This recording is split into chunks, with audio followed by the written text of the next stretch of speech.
welcome to the very first episode of Timeless Topics. My name is Jessi Barnes, and I'm a NICU clinical nurse educator and a NICU parent. In this episode, we are going to introduce not only ourselves, but our hopes and the concept for this project. We are so excited that you are here for the journey, and we can't wait to learn along with you. I'm going to hand it off to my friend and colleague, Mary Coughlin of Caring Essentials Collaborative, an all-around trauma-informed care in the NICU expert, to kick us off with introductions. All right, cool beans. Here we are. We are testing out our very first episode of what we are calling Timeless Topics. And I'm so wicked excited to have the privilege of sharing this experience with two incredible colleagues and unfolding friends, if I can say that, Jessi and Tracey, who are just such incredible, passionate folks around very similar topics that I'm really passionate about too. So we thought we would kick things off by just introducing ourselves and giving you guys a sense of who we are, what we're passionate about, and what you might expect in subsequent episodes of the Timeless Topics. All right, so hey everybody, my name is Jessi Barnes. I'm a neonatal nursing professional development practitioner, which is a really fancy title for NICU clinical educator. I'm very passionate about neonatal population and the parents because I am one. I became a NICU parent well into my career as an educator in the NICU, and it really just drove home the need for trauma-informed care based with equity and inclusion and all of the things, right, to make sure that everybody feels home for the NICU, because it's not where anybody wants to be, but it's where they have to be for a little bit. So we might as well strive to make it feel as safe as we can. And I am Tracey Bell. I am a neonatal nurse practitioner, and I have been in NNP. I believe this is year 25 for me, and anybody can believe that because I can't. I have worked in various levels of NICUs as well as in the academic field, teaching our baby nurses to be neonatal nurse practitioners. One of the things that I think has given me the most pride in my career has been my interactions with families, and hearing their stories, hearing what went well, what didn't go well. And not just from the medical standpoint, but their interactions with all of the providers. And I take very seriously and hold very close to my heart, recognizing that in my interactions with these families, I am dealing with them in some of the worst and best moments of their lives. And I want to be supportive in any manner that I can. And having these conversations, having these dialogues with my peers, friends, as well as the families, has helped me really learn over the years. And I'm hopeful that this experience will be the same for others, that this is a place and a platform where people can feel safe to ask those questions, to have those conversations, and recognize that our career is lifelong learning. We're never going to know everything. We can always be better, and we can always strive to give our best to our families. I love how you positioned that, Tracey, because it felt like what you were sharing really just encapsulated this idea of timeless topics, right? I mean, what we're coming together to talk about aren't issues that are just, cropping up now, but they have been embedded in neonatal nursing and probably other specialties as well for quite some time, right? And I think this opportunity to come together and kind of talk about it, collegially from different backgrounds, can really, and different lived experiences can really help other folks that are, listening, start to weigh in on their own lived experience or their own stories around NICU care, maybe their own experiences with healthcare in general, that might help shed some light on how they can show up more lovingly, right? More compassionate, more respectful, all of the things, and realize that we do a lot of things, right? We do a lot of technical things in the NICU, and that's wicked important. And sometimes it's really thrilling too to do all those technical things. But I think sometimes who we are, gets lost in the mix.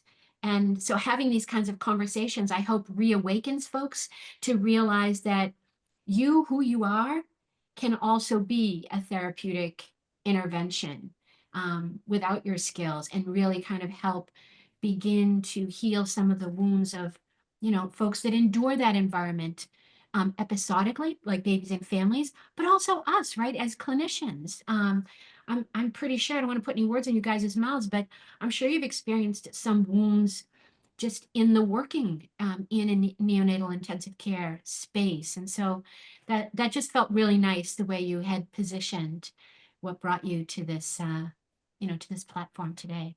And, I think going back to what Jessi said too about the equity aspect, I think that when we are talking about some of these topics, people don't really recognize how that pertains to equity. And so I'm hoping that we can have some dialogue about that as well too, right?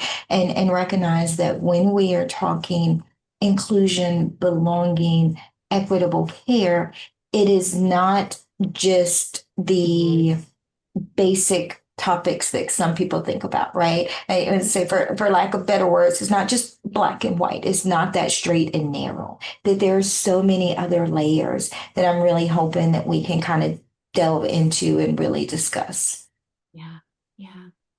Yeah, I totally agree from all parties to what Mary was saying. Like everybody comes to the NICU with a background, with a story, with intersectionality, kind of aspects of their personality and their lived experience. And being able to provide a place where people feel like they can share that and be vulnerable, which then strengthens the relationships and the care that they can provide, is kind of the goal. But you have to talk about it first. And sometimes in healthcare, we're very like, shh, don't talk about it. We're all the same. We're trying to get to equal treatment. But sometimes it is a little bit different. You need to do things differently to support families and babies and coworkers and peers a little bit differently, so that everybody feels safe to give a shot at that vulnerability and strengthen that skill set. I love how you just made that distinction too, because I think, equality and equity, they're both very important values, but they do have distinct differences. And I think, to understand that, right, you have to have the conversation. You have to connect it to your real life. I mean, I don't know how many times I've had to like look up, like, okay, what's the difference now? We've got equity, we've got equality. I mean, I talk sometimes about equanimity. I mean, so there's some kind of shared root to the words, but they have a nuanced definition that's wicked important to talk about. But again, to the point of both of you guys, I think some of that language, and it feels really somewhat dominant in the now, right? That we're living in right now, feel kind of taboo. Even though there's lots of folks, like, presenting on conferences about this. There's so many papers talking about this. I think we really need to kind of get out of our own way and dive in a safe space. And I hope that that's what we're creating with this little series, is a safe space where you can explore these topics. And we'll share some reflective prompts that might give you the opportunity to even dive a little bit more deeply into what exactly does this mean. And I know I'm kind of talking a little bit long right now, but it's because you prompted so many things bubbling up in my head. But just recently, kind of, it just dawned on me, like, so I talk a lot about trauma informed care. I mean, that's the drum that I will go down beating, and with all of the kerfuffle that is unfolding right now in our world, it just kind of was this like light bulb moment that you can't practice trauma informed care without equity. I mean, it's just, they like, cancel each other out. If you don't have equity, there is no trauma informed care. Um, and I'm hoping that, as we talk more about this, the listeners will really be able to kind of connect with that reality, because it's not a lecture point, right? You got to feel into it and really understand, Tracey, to the point that you made before about just all of the layers that folks bring to the space and navigate through their lives. I hope that wasn't too lectury. Yeah, I totally agree, Mary. I feel similarly about the relationship with advocacy and trauma-informed care, which is a big reason, another big reason as to why we're here. Because sometimes people think trauma-informed care and they hear like, oh, you have to be kind, you have to be gentle, you have to be sweet, you have to be kind of like almost people-pleasing to get your point across. But trauma-informed care is also fierce and is protective and it is clear and it is direct. And that takes a little bit to learn that side of it, because you can be kind and be clear at the same time. We know Brene Brown has that, kind of famous definition in the way that she frames that. Because when you're unclear, you're inherently not being kind. Yeah. And so being able to kind of see this from valuing trauma-informed care so much that you're willing to advocate for it in other places and in all places for all people, in the ways that is most impactful for them is kind of how I see my life's work going. It's like the extension of the drum beating, like you said before. And that's so interesting, Jessi, because I'll have to tell you that as a provider, I will say that in the past, I've always thought trauma-informed care, I have to be gentle, right? I have to be this soft person interacting with this family because they've had this major trauma in their life, right? And I've gone into it with this aspect of let me soften what I'm going to say and let me just be really gentle. And so thinking about it from that other perspective is really eye-opening, right? And I think one of those things that is maybe a wonder for others too, this kind of misconception. And so I'm hopeful that in some of these discussions, again, to your point, Mary, not to be a lecture, but to just kind of give that basis for what trauma informed care really means. I think we've all read a lot, we've heard it at conferences, but do we truly have an understanding? And Jessi, your perspective of being that parent on the other side and really kind of talking about how some of these conversations, how some of these interactions with the providers really came across. I mean, like I say, I think we all do our best and recognize that we're human. So we're going to make some mistakes, but ideally we're learning from those mistakes and we're growing from those interactions and saying, oh, I could have handled that a little bit better. I can tell many stories of situations that I know I handled early in my career that I would not handle the same way now. Right. And that it should be all of our goals to make sure that we are growing in that aspect. I love how both of you guys mentioned the soft and the hard, kind of concepts of this. So I don't know if you've read anything by Kristen Neff, but she's a compassion researcher out of, I think she's down in Texas. And I just recently, within the past year, finished reading one of her books, and it's called Fierce Compassion. And so when you think about the word compassion, kind of like, trauma-informed care, you kind of think about putting on your kid gloves and just really being gentle and loving and all that kind of stuff. And you can still do those things, but be fierce about it, like really being kind of that advocate that I think is inherent to, at least, I mean, three of us are all nurses, and I remember that, being a kind of a core competency. I never felt like I lived into it or operationalized it, at least during my younger years as a novice nurse and, just kind of getting through head down, plowing through kind of a thing.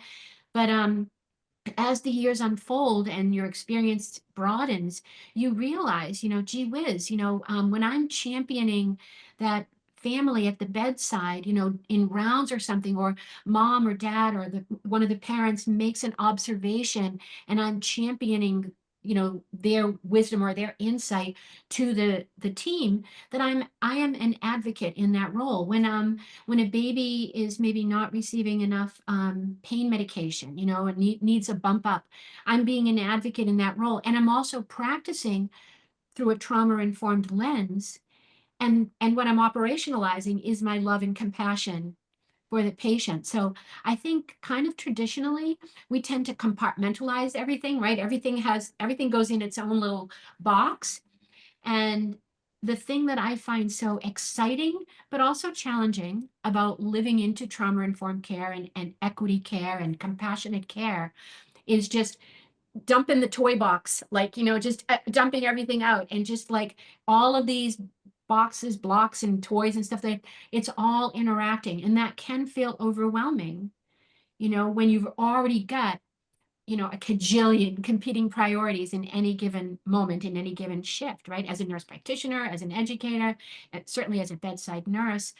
And so I think, the thing that we get to really kind of highlight too, as this, series unfolds, is again, the intangible aspects of the experience that we get to create, we get to control, right? I mean, not in a way, but in an intentionality way, that I'm more mindful of how I'm showing up. And it doesn't mean that it's going to completely eradicate or eliminate my blind spots, right? The biases that I have, but hopefully I'll get curious enough, and, and I'll get good feedback that will help me continue to expand and grow and show up both soft and hard, Right. I think you can meet the needs of the family through receiving that feedback and integrating it into practice. And, as an educator, you started talking about novice nurses and it got me going, right? So I was thinking, because often when I teach this content to my new graduate and new to specialty nurses, they're like, it seems so big. Like it sounds easy and sounds like something you want to do, but then you start doing it, you're like, okay, but how can I be aware of everything all at once? And the simple answer is you can't, right? So you try to just be as aware as you can, and you learn from every interaction, because you're going to misstep. You're going to make a mistake, like Tracey said earlier. But instead of sitting there and thinking, oh, see, I shouldn't be here, I hurt that person, you just kind of own that a little bit and go, okay, I'm going to reflect on that. I'm going to incorporate it into my practice. And the more you incorporate and become aware of, it just gets integrated in, and you don't have to think about it. Like I always tell people, you're not going to turn around and be like, well, now I'm going to give you trauma-informed care. Like you're constantly doing that, right? You're functioning from this place and this lens as like a foundation to how you navigate the world, not just your job. Because it's easy to talk about when we're talking about vulnerable patients and families in the NICU, but this also applies to us out in the world, right? Like just living and breathing, going to the grocery store, taking your kids to school, walking your dog, like whatever it is you do, you can do it from a place of awareness around these things and trying to show up in the world the way that you want it to be, to provide safety for yourself and other people, which I think is another big point for why we're here, especially why we're here now. Because things feel so disconnected sometimes, and you're just like, but we're all in this together. Can't we all share this load together and support each other through all of this, and make sure we're amplifying voices and we're centering experiences so that we can get through to the other side. You said something too that I think is so important. So again, coming from the academic educator standpoint, right? You mentioned the aspect of boundaries and being insightful and mental well-being. And I think that is something that historically in nursing, we've not been great about really talking about, right? And I'm hopeful that in this safe platform, in this safe setting, that we can have more of that conversation too about how do you protect yourself. They say it all the time, right? When you're on the airplane, you got to put your mask on before you put someone else's on. And we all hear it, but how many of us actually live that? How many of us are trying to pour out of our empty vessel into someone else? And I think, again, we as nurses, and also sometimes we as women, as parents, as caregivers, do that. And before we know it, we are completely depleted. And then our body shuts down because we have depleted and given to everybody else before we take back into us, which, as you mentioned, the aspect of trauma-informed care is not just our families and not just our patients, but us as well. We talk about the moral distress that we see from our colleagues in the NICU, but I don't think we talk about it enough.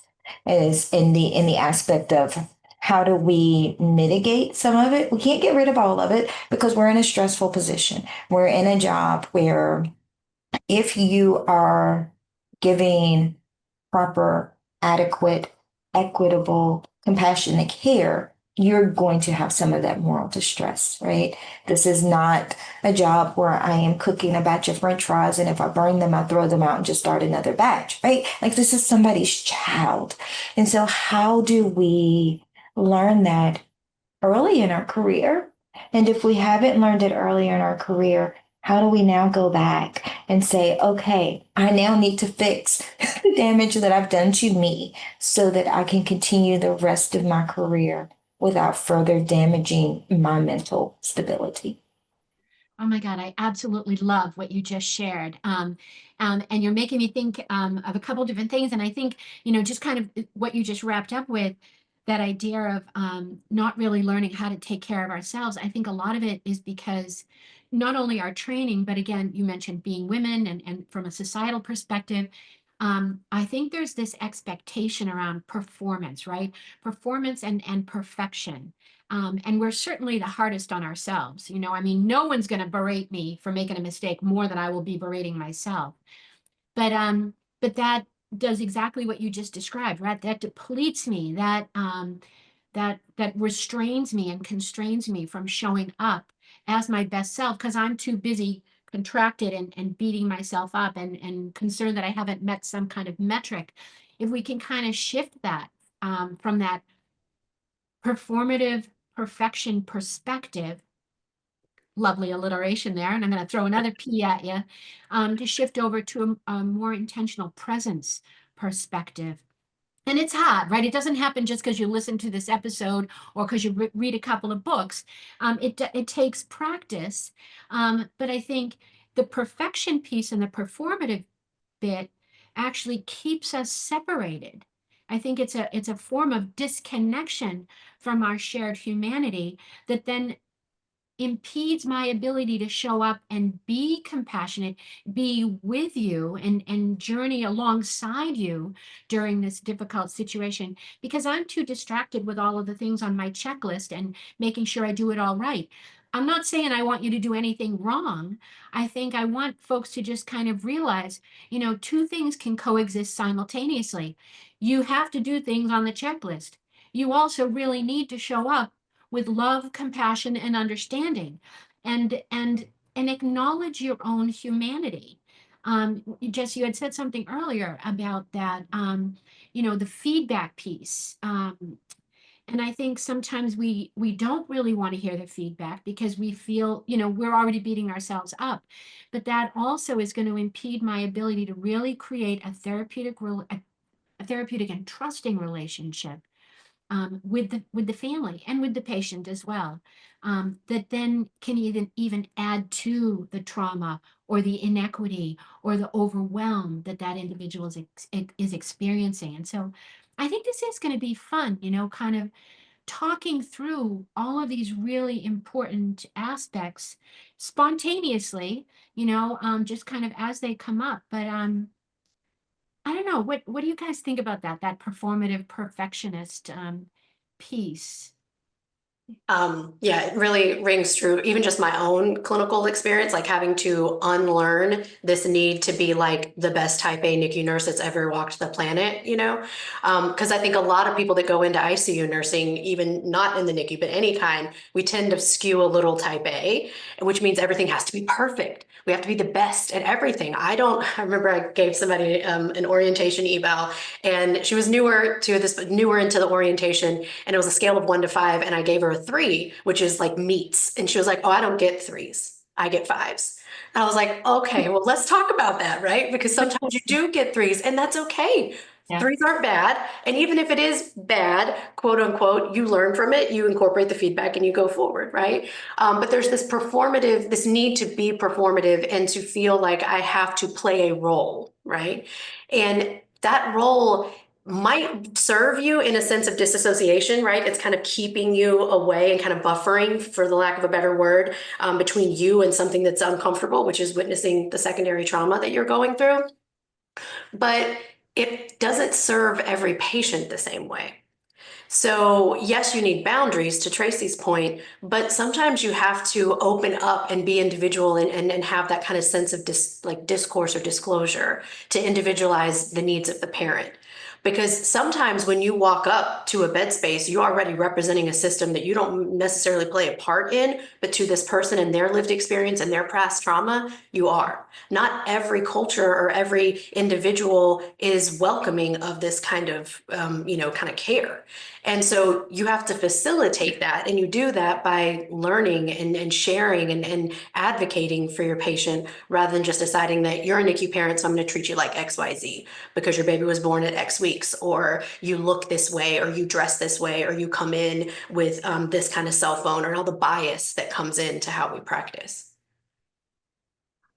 A really interesting point too, because you mentioned the kind of openness, right, and being transparent, and that was one of the things that I was looking at just recently, and kind of exploring this concept of medical mistrust or medical distrust that anecdotally I feel like we're definitely seeing.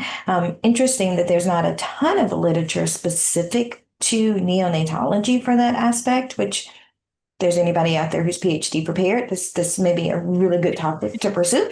But when you're looking at some of the readings, it talks about this aspect of being transparent. And I think that sometimes we do get told you need to dissociate, you need to not be so emotional, you need to whatever. But there are definitely some families that need that connection, that need to see that you are not a part of the machine, because they don't trust the machine, right? They don't trust the institution. They don't trust healthcare as a whole. But can I trust you as a person? Can I trust you? In my case, this is still hard for me to say sometimes, but as a grandmother, right?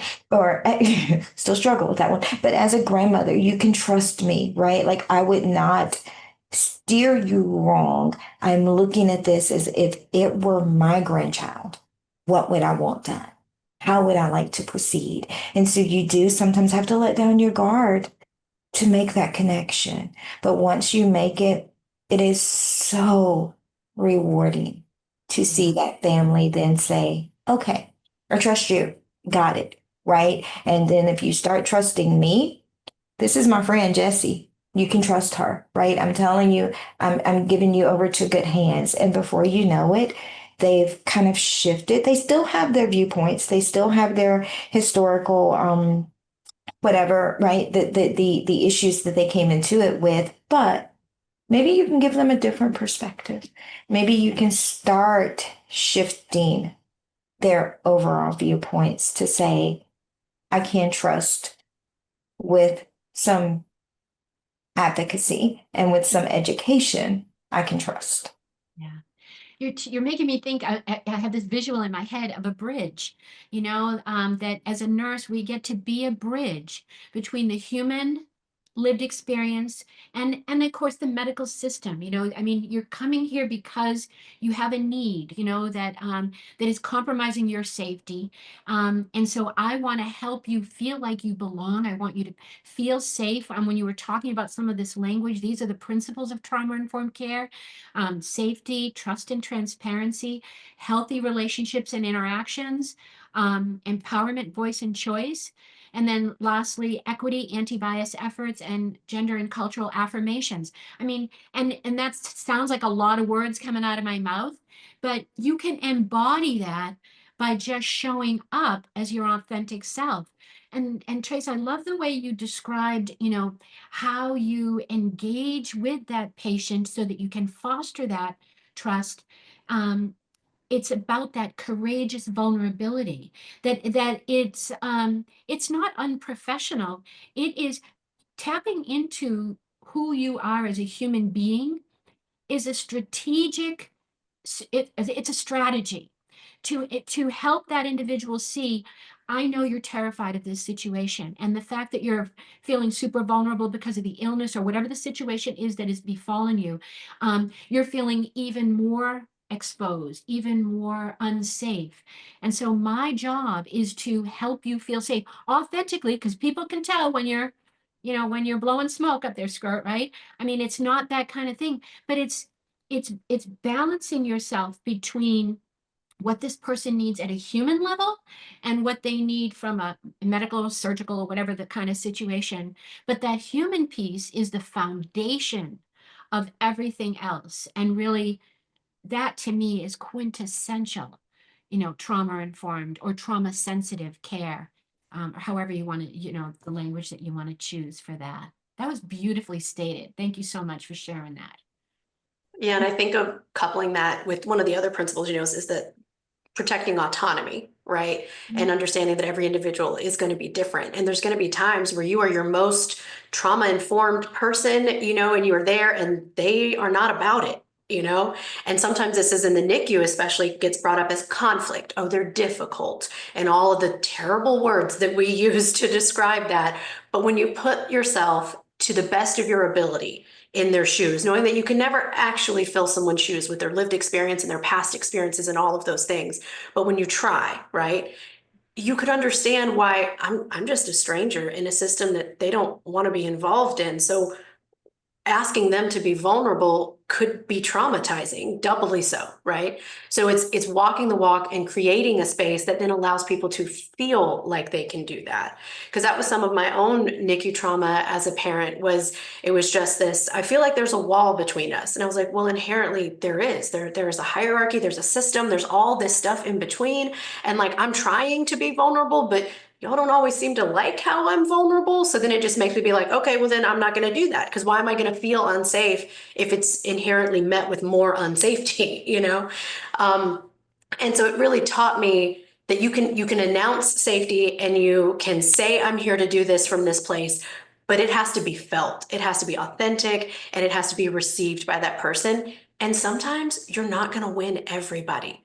But all you can do is act as if and keep being consistent, give them evidence to the contrary of whatever their past experience is, so that then they can start seeing this as another avenue. And I feel like this plays out outside of the NICU too. Sometimes you're like, I don't even know how to have a conversation with this person. We're coming from completely oppositional, perspectives. But if you start with curiosity and with like a baseline respect, then it gives the door for continuing a respectful dialogue that's curious in nature rather than judgmental. I think and I hope that this is what the three of us are kind of demonstrating, right? Because I think back to you saying that, how do you even have a conversation? I'll have to say that, Jessi, you and I go back a few years, but this is really my first interaction with Mary, other than what I have seen and read from all of the publications, and the fact that in my eyes, this is the trauma informed guru for NICU, right? And so, how intimidating when you first reached out to me and said, hey, let's sit down and talk. And I'm like, okay, right? But then in this aspect of just sitting here and having a frank discussion and just being open with each other, it's like, okay, at the end of the day, we're all human, right? And we have ultimately same outcomes that we want for our lives, for our families, for our patients. And if you can have this open dialogue, how much you can learn from each other, how much you can glean from somebody else. And so I'm hoping that in these conversations, we can demonstrate that to others and open other people up to saying, I'm just going to sit down and talk, right? Don't know what we're going to talk about. We have no agenda. We're just going to talk. And at the end of the conversation, it's like, wow, that was actually really cool. Like, that was a lot of fun. Let's do it again next week, right? And to just discuss life, right? And knowing that we're not always going to agree, that's fine. It's the human nature, right? But we will be respectful in our disagreement. And in that disagreement, I may still actually learn something if I open my mind. If I am not so close-minded that I can't hear a different opinion, I may actually take something from that and say, oh, okay, I get it. I get it. And I'm going to use that the next time that I'm in A, B, C, or C situation, right? I'm going to use that knowledge that I just got from you, Mary, right? I appreciate that. So that's what I think about this. You just gave me wicked goosebumps from that. That was just awesome. It feels like, I mean, I don't wanted to put the cart before the horse, but it feels like there's no better way to close out our first session with timeless topics, and I'm wicked excited about what the future is going to hold. These are going to be some really great conversations, and we invite folks, as you're watching, if you have any questions or thoughts that bubble up, we'll have a link down below and you can submit your comments and feedback, no pressure.